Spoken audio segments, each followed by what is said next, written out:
released a shockwave that burst forth from him.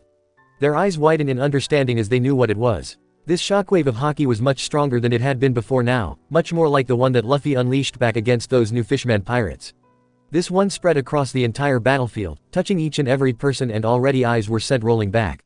Sengoku's eyes widened in what had to be terror as he felt that power, and suddenly what had to be just under half the people, marine, pirate, and the two executioners, had fallen to the ground, out cold. Holy! Frankie croaked out, unable to say more from stunned shock. Took the word out of my mouth. Sanji gulped down as Luffy continued to run forward, and they were astonished that he didn't even seem to notice that everyone was on the ground. Ace! He shouted, I'm coming. Hey, what did you just do? Ivankov shouted as he ran to keep up with him, his own eyes wide as he stared down at him.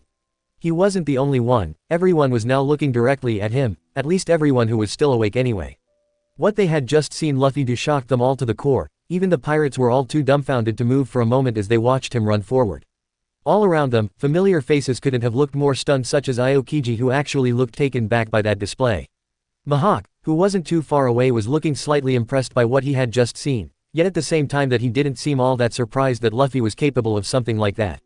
Even the Whitebeard pirates and commanders were looking at Luffy with new respect as they tried to slap their friends awake, having no idea that Ace's little brother had such power inside him all that time.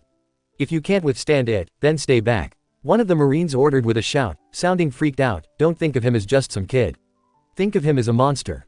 That boy is the son of Dragon the Revolutionary. It's no wonder he possesses this innate power. Yes, thought Robin, I guess the apple really doesn't fall far from the tree, isn't that right, Dragon? Ivankov caught up to Luffy not long after the rest of the Straw Hats did, and he pushed Luffy into telling him about that power he used and where he learned it. Huh? Luffy asked, looking back at him with confusion on his face. Use what? How can he not notice what he just did? Nami screamed out, pointing out at Luffy, who couldn't have been any more oblivious to what happened. It's just like last time, Robin whispered, staring up at Ace, who was looking down at Luffy as shocked as everyone else. What do you mean last time? Usopp shouted, glad to see when he saw that they had just been given another chance.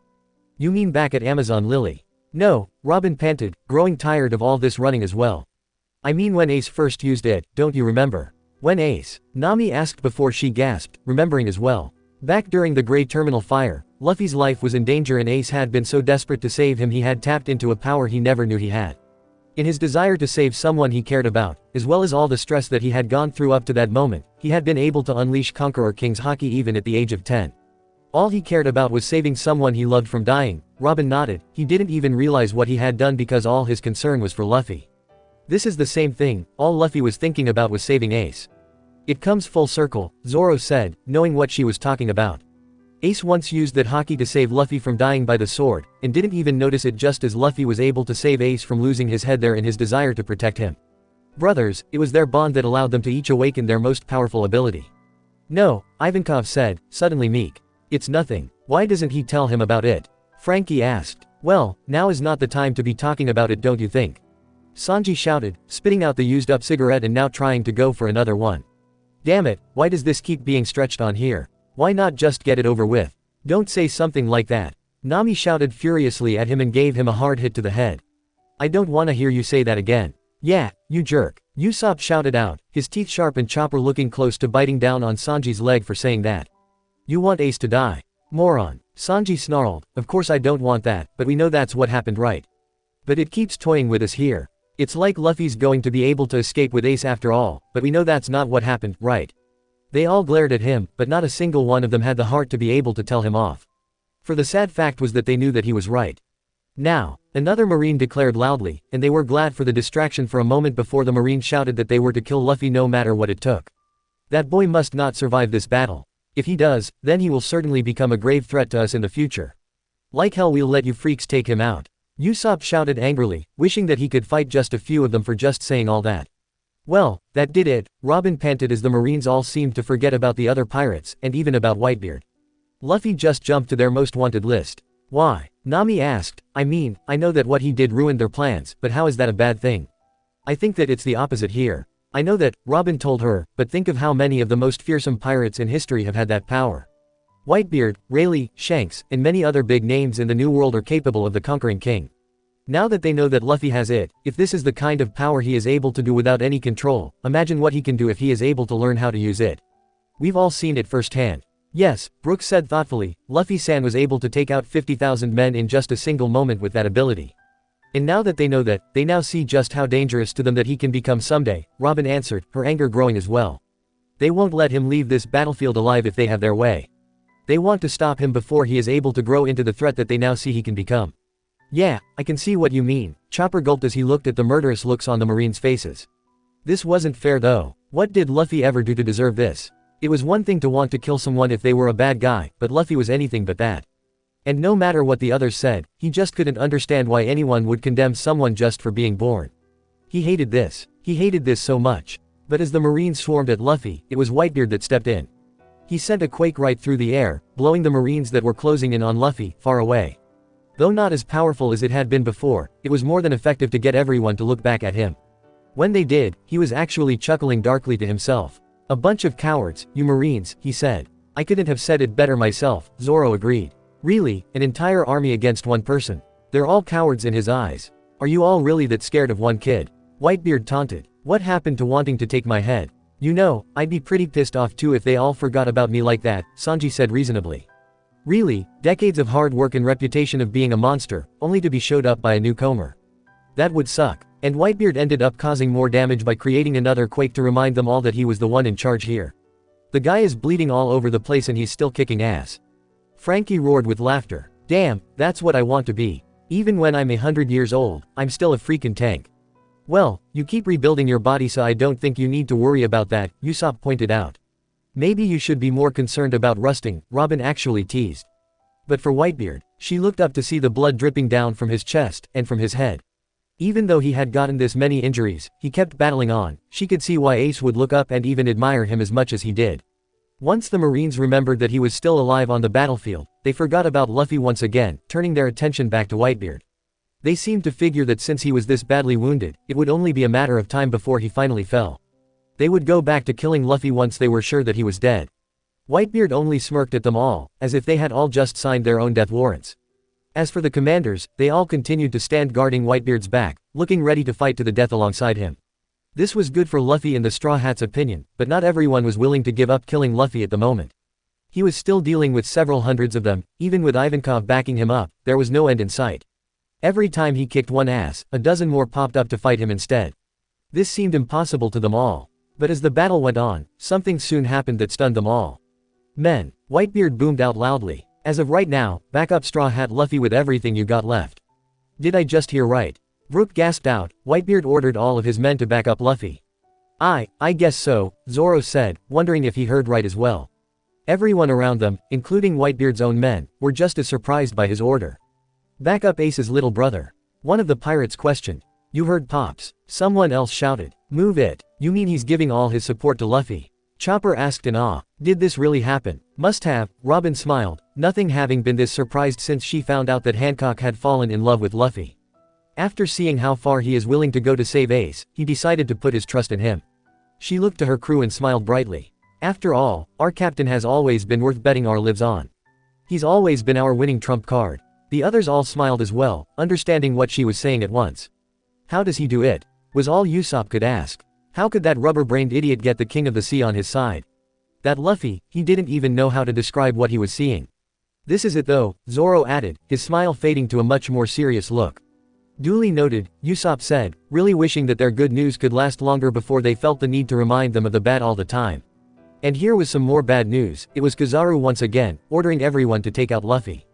It seems that discovering what kind of power he had was enough to finally start taking Luffy seriously.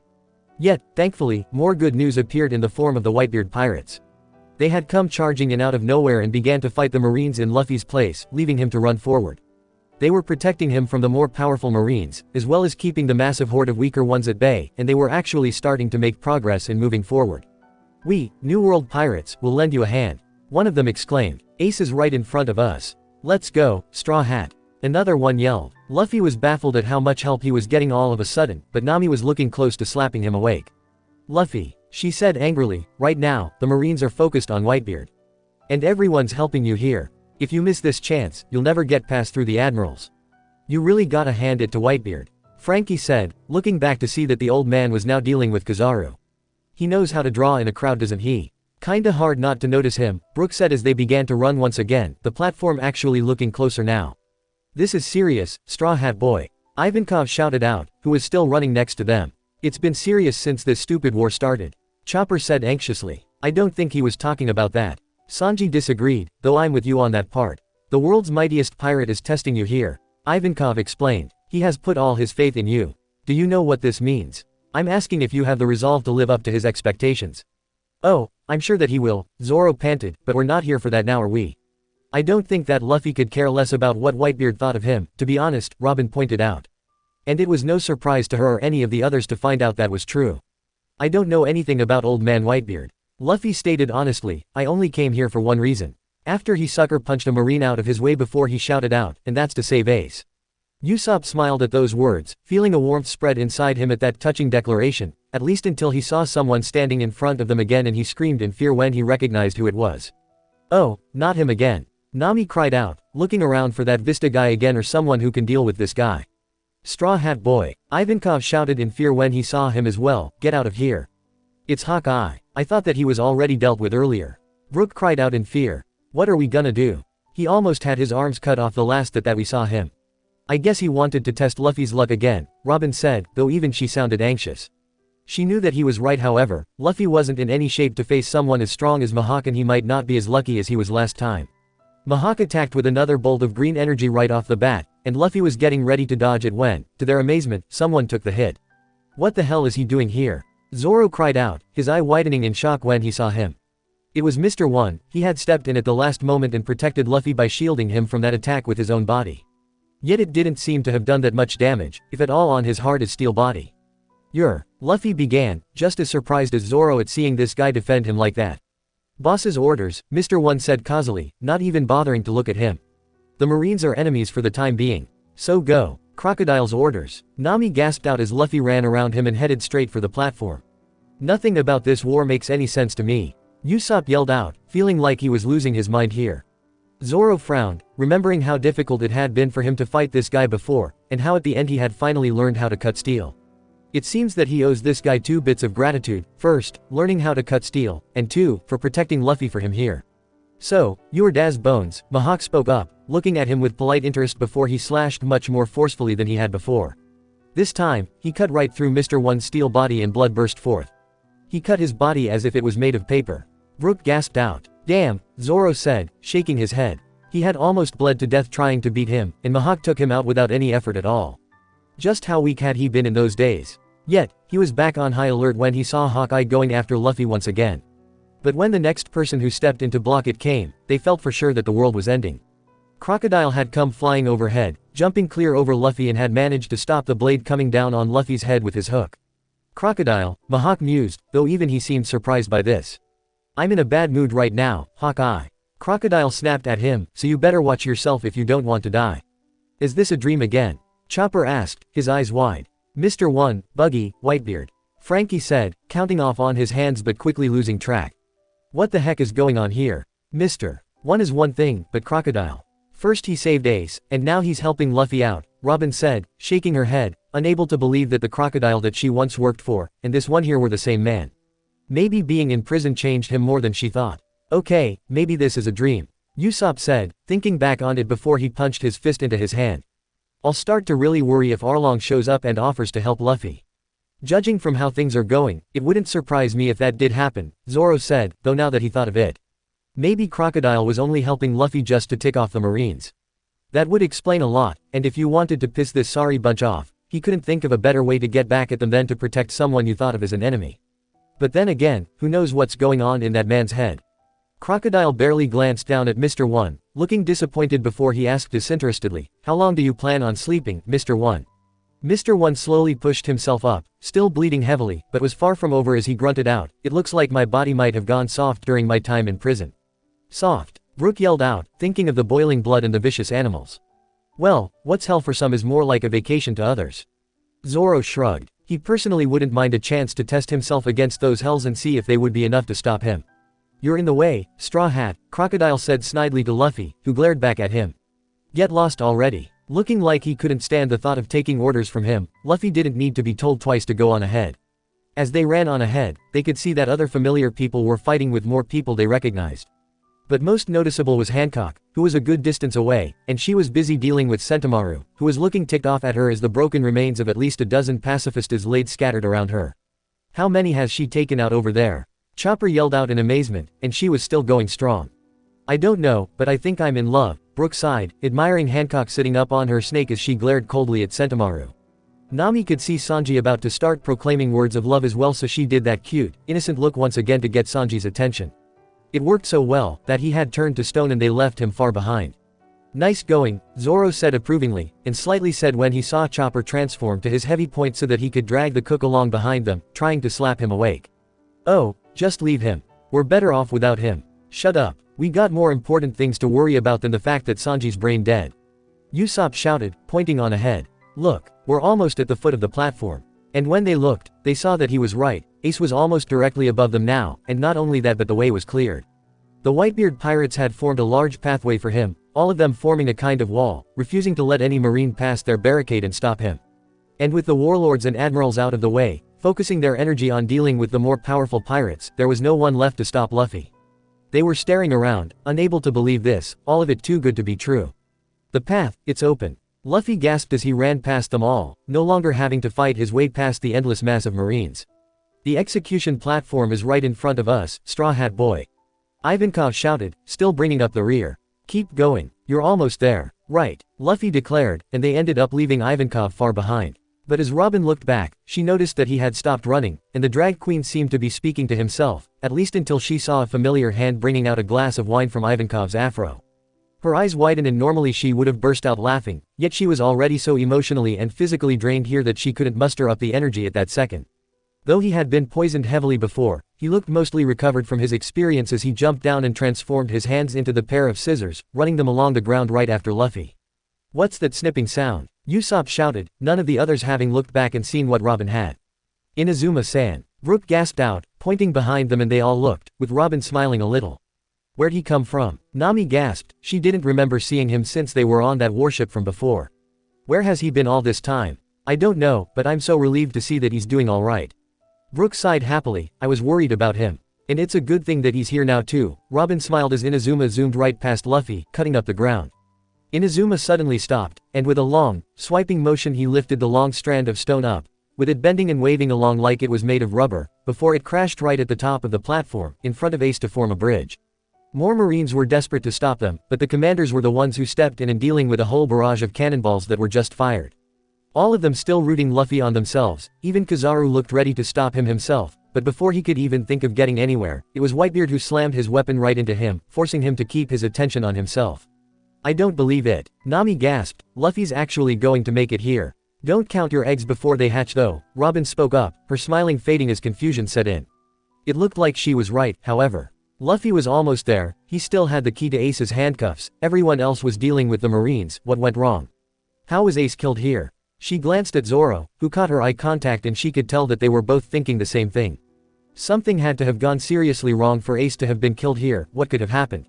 Go Luffy. Go for it. Chopper cheered out. You're almost there, bro. Frankie added, punching the air. Get your big bro out of there. Marines could see what was going on, and were fighting tooth and nail to break through the lineup. But the pirates were more than able to hold them back. Even the few who did manage to breathe through. Luffy easily flattened them before he finally reached the foot of the bridge. Get going, Luffy. Inazuma ordered, standing there at the bottom of the stone bridge, clearly ready to prevent anyone from going after him. Sure, thanks. Luffy cried out gratefully to him as he ran up higher and higher, getting closer to Ace with every second. The Straw Hats' hope was rising with every step that he took in spite of themselves. After coming so far and going through so much, it truly looked like he was going to make it. The pirates sure thought so and began to cheer him on, rooting for Luffy to do what they could and save Ace. Go, Straw Hat. Free Ace. You can do it, Ace's brother. Luffy, Luffy, Luffy, Usopp, Brook, and Chopper all began to cheer on, actually doing a little dance when they reached the bottom of the bridge and watched eagerly as Luffy raced up. Ace just stared right at Luffy, who was smiling, calling his brother's name in excitement as he was finally within his reach. But as they all knew, if it seemed too good to be true, then it usually was. For at that moment something was happening to the bridge. It began to shake and giant cracks were appearing all over it, putting a stop to all the cheers. What's going on? Brook gasped, his joyful mood turning back to horror. Who's doing this to the bridge? Damn it, Inazuma. Sanji shouted out, snapping himself out of his lovesick stupor. If you messed up here, I'll kill you. It's not him who's doing this. Zoro cried, pointing ahead. Someone had come bursting up through the underside of the bridge and they couldn't have felt more dread when they saw who it was. Not here, not now. Luffy was already almost halfway up the damn thing and now someone was practically destroying the walkway trying to block him. Hey, one of the pirates below called in panic. That's GARP. Chopper and Usopp screamed in terror at the sight of the man there. Crap, I forgot about him. Sanji hissed, their happy mood fading away. No, he wouldn't stop him here, would he? Chopper gasped out, panic settling in. He wants Ace to be saved, doesn't he? I'm sure he does, Robin answered, feeling her heart going out to him. That couldn't have been easy for him to be torn between his family and his duty as a Marine. Grandpa, Luffy shouted out, as if thinking this was some kind of joke. What are you doing? Get out of my way. What are they gonna do now? Brook cried out fearfully, the bridge is starting to fall apart. And he was right, for their stone walkway was cracking apart worse than ever from Garp's sudden appearance, and his weight wasn't doing it any favors. It was only going to be a matter of time, and not a lot of it, before it shattered completely. Straw Hat Boy, Ivankov called anxiously from below. Do something. How can he expect him to fight off his own grandpa like this? Nami asked loudly, her voice hardly more than a squeak. Unfortunately, there's not much other choice. Zoro called, watching Luffy continuing to run up. To get to Ace, he has to get through Garp first. And Garp seemed to have heard him, for he shouted out, his face full of an anger that they never saw before, I'm not stepping aside. I am a vice admiral from Marine headquarters. I've been fighting pirates long before you were even born. So, if you want to cross this bridge, you'll have to kill me first, Straw Hat Luffy. The others were shocked that Garp would ever speak like that. He had always been hard on Luffy since he was a small child, but here he was no longer his grandfather, he was a true enemy. And it was really looking like their only choice now was to. Gramps, Ace yelled pleadingly behind him as Luffy almost stopped. It's the path that you both have chosen. Please don't do it, Chopper cried out, shutting his eyes. He couldn't bear seeing this. How could any grandfather just stand there and really kill one grandson and let another die right next to him? But it was out of their hands to do anything but watch as the showdown was about to start. Please, Grandpa, Luffy shouted up at him, just let me pass. But Garp refused to back down, even as the bridge beneath them continued to crack and fall apart.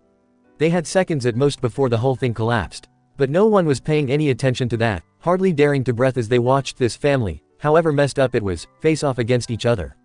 Ace was screaming Luffy's name in terror, trying to rip off his chains once more, and if he wasn't more careful, he could end up ripping his own skin off in the process. But he didn't care as he continued to yell. Luffy could only continue to run, and though they could only see the back of his head, they knew that there had to be a lot of fear and hesitation as he tried to work up the courage to do what needed to be done. Straw Hat Luffy, Garp declared in firm determination, not looking any happier about this than Luffy, but not letting that stop him. If you want to get past me, then you have to do it over my dead body. He can't really think that Luffy can kill him. Brook proclaimed. How could he do something like that? Luffy never even kills his enemies, let alone his own grandfather. That is just cruel. He thought back to when Luffy was still just a child and the harsh training that Garp would put him and Ace through while beat them up for just mentioning the world pirate. Yet, he knew that deep down, he did care a lot about them both, how he only wanted what was best for them and that he had hoped that if they followed his plans for them then they could have avoided all this. Was it possible that this was what he was afraid of? That they would have to battle like this someday if they chose a different path? But he knew Luffy well enough to know that even if he was afraid of his own grandfather, he could never bring himself to go as far as to actually kill him. But to save Ace, could he? But Luffy's words confirmed what he already knew. I can't do it, Grandpa. Please move. Luffy yelled up at him, almost nearing him. And if you don't do it then Ace will die. Garp yelled back. Why not just kill him yourself then? Usopp roared up at him, furious that he could be so indifferent here. Wait, Zoro commanded harshly, getting Usopp to look at him. It's not over yet. Let's watch, and see what he chooses in the end. What do you mean, he's chosen the Marines? Nami yelled as Luffy had just screamed out, I won't let that happen. And his words felt like a knife in the heart. It's not too late, Robin answered, watching intensely. There's still time for him to choose what means more to him. And if he's really Luffy's grandfather, it's going to happen no matter how hard you try. Garp declared, and I'm not holding back anymore, Luffy. From here on out, I see you as an enemy. And holding up his fist, all they could see was it flying at Luffy, who had no choice but to shift into his second gear. They could hear Ace shouting at them both to stop it, but their ears might have just been deaf for all the good they heard. All they could watch was Garp continuing for Luffy, whose skin had turned red, causing several cries of anxiety from Chopper at seeing that damn technique again. Luffy threw his arm back, ready to meet his grandpa's punch with one of his own. But for some of the more observant ones, they could see it in Garp's eyes. When he looked at Luffy's face, something in him seemed freeze up. It was as if he was suddenly seeing ghosts as he looked at Luffy, torment in his eyes.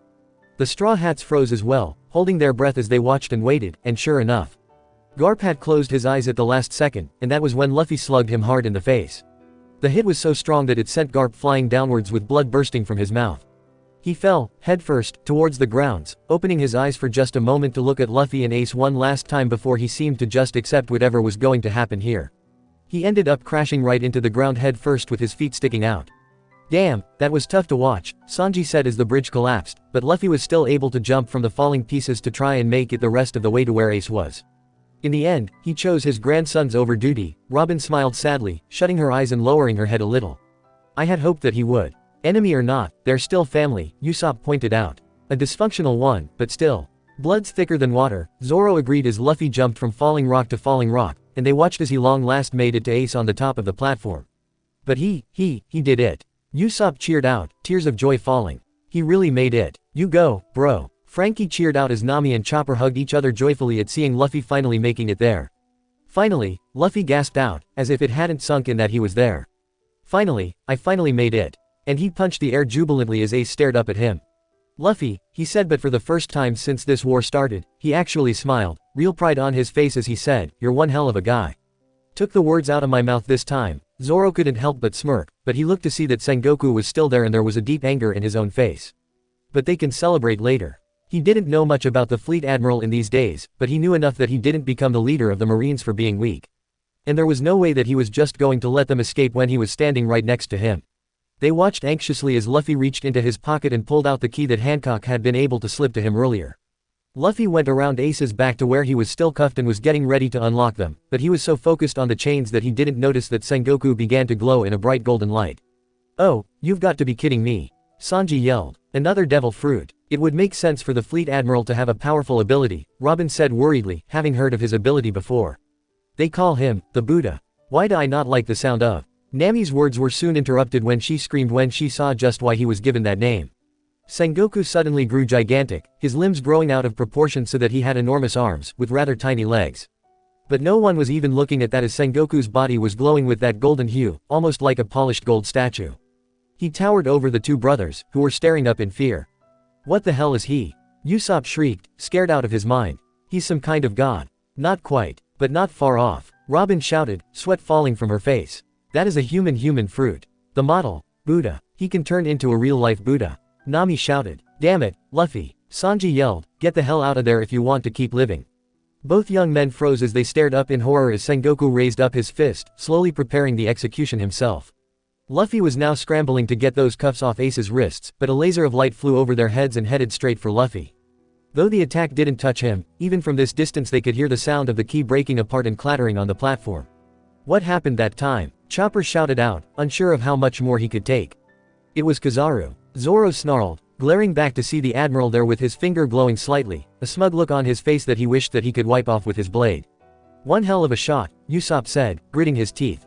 Come on, Luffy came too far for it to end like this.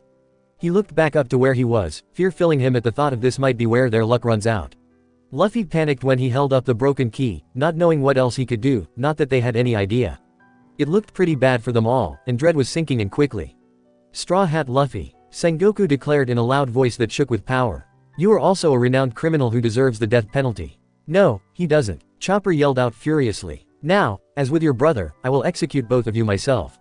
And he held up his hand, ready to bring his golden fist down on them.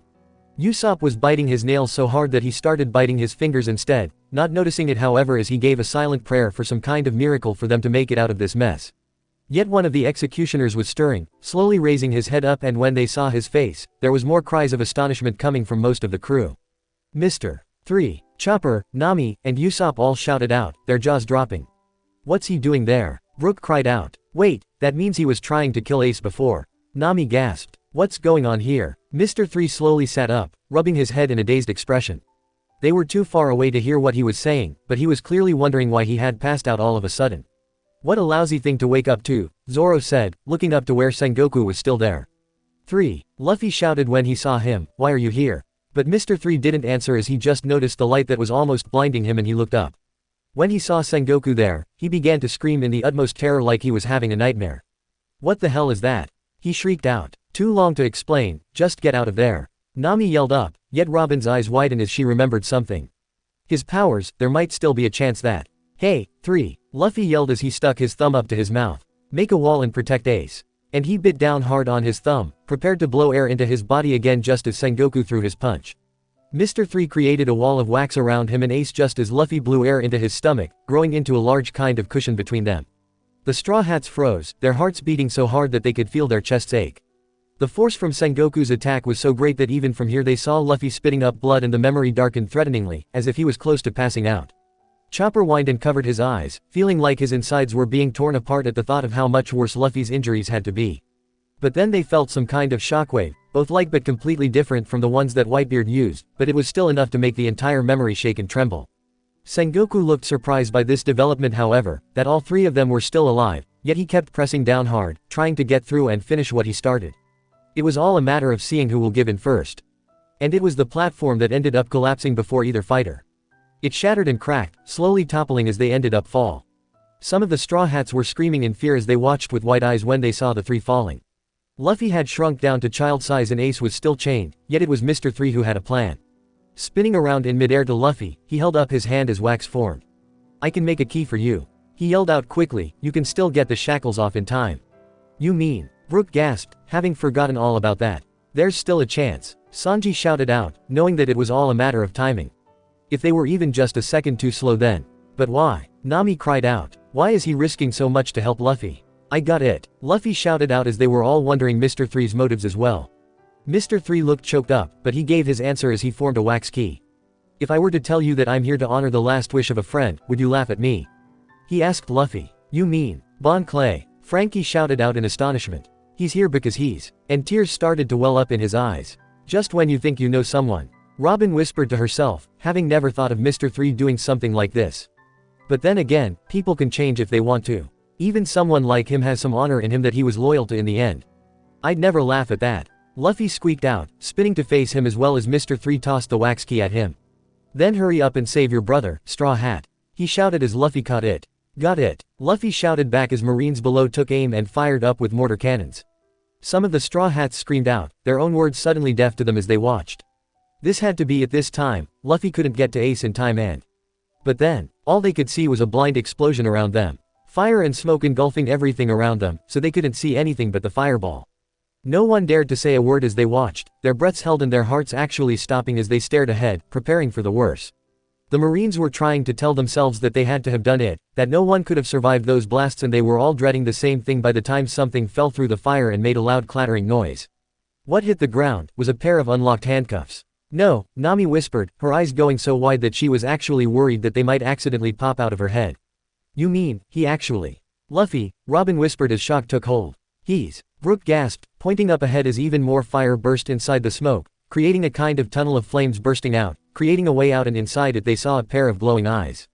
That's. Sanji gasped, the cigarette falling from his lips once again. You haven't changed, Luffy, scolded a familiar voice, but there was happiness and excitement in it now, the despair and anger long gone. They spotted Luffy's face through the fire, with a smile so big that it looked like it was going to split his face. You never listen to a word I say, do you? Ace's voice went on as his smiling face also appeared, grabbing hold of Luffy, who had grabbed hold of Mr. 3 behind them. And you're still doing dumb things. What am I gonna do with you? There was a cheer of joy from the pirates as they realized what had happened, and smiles were breaking across the Straw Hats' faces as well when they knew what this all meant. Ace! Luffy screamed out in joy, having finally did it, he saved his big brother at long last. Luffy and Ace. The battle was finally at its end. After destroying most of the island and setting High Town on fire more than once, both brothers somehow managed to find their way back to their old fighting grounds. Both of them were covered in ash, dirt, and bruises, both of them struggling just to stand upright. Yet they were both laughing hard, as if they had never had so much fun before in their lives. Ace and Luffy had pushed themselves to their limit, both of them literally standing on their last legs. Yet, they were both sure that they still had enough fight left in them for one more attack. Right now, it was a stare-off, seeing who would crack first. Give me your best shot. Ace taunted, staggering a little from exhaustion. How about several of my shots? Luffy retorted, trying to use his Gatling gun technique but was too tired for it and almost ended up falling flat on his face. Ace roared in laughter. What was that? You trying to subdue me by laughing so much at how stupid you look? Shut up. Luffy grinned back, but knowing that it would soon come to an end. And knowing that was harder than anything else he had to face that night. As much as he wanted to go back to where his crew was and continue on with their adventures together, a large part of him wanted to stay here with his big brother again. As if he knew what he was thinking, Ace grinned at him as he reminded him, now, I thought that you were supposed to become the king of the pirates. I am, Luffy said without a shred of hesitation in him. Well, you can't become the king if you stay here, Ace informed him. I didn't want to bring you here just so that you would refuse to go back. Now come on. There's a couple stools down at the party bar with our names on them, waiting for me to kick your ass and we can celebrate. Luffy just looked long and hard, memorizing his brother's face as he tried to fight the waves of sadness that were threatening to overcome him. I'm sorry, he said. Ace smirked back. I don't ever wanna hear you apologize to me again over what happened at Marineford, he said calmly. I know, Luffy sighed tiredly. More than anything, he was sorry that he wasn't able to say goodbye when he held his brother in his arms that final time. It's just, you promised me that you'd never die. I promised that I'd never die and leave my weakling little brother alone, Ace corrected. And you don't need my protection anymore. Luffy looked up at him in amazement. That was the second time that Ace ever complimented him on him growing stronger. Ace grinned at the look of astonishment on Luffy's face as he explained, I saw it. On that battlefield, you don't need me to protect you anymore. And that's enough for me. Luffy just blinked, unsure of what to say as Ace went on, there are just some things that we can't let die before their time. Not that I mind, he chuckled to himself as he glanced at Luffy and told him, I made my peace. And you should too, so come at me then. Luffy looked at him one last time before he let out a hollow laugh and held up his fist, coating it with hawk as well as shifting into second gear. You're not gone, he proclaimed. Not completely, anyway. Now gum gum. And Ace held up his own hand, fire burning brightly as they both made one last charge. They were putting their all into this one last attack. With battle cries, they ran, with Luffy's arms suddenly igniting as, both of them punching out. Fire fist. Red HAWWWWWWK. And both fists collided, exploding in a giant ball of immense fire, both boys smiling as the battle was finally decided and they each had the answers that they had been looking for.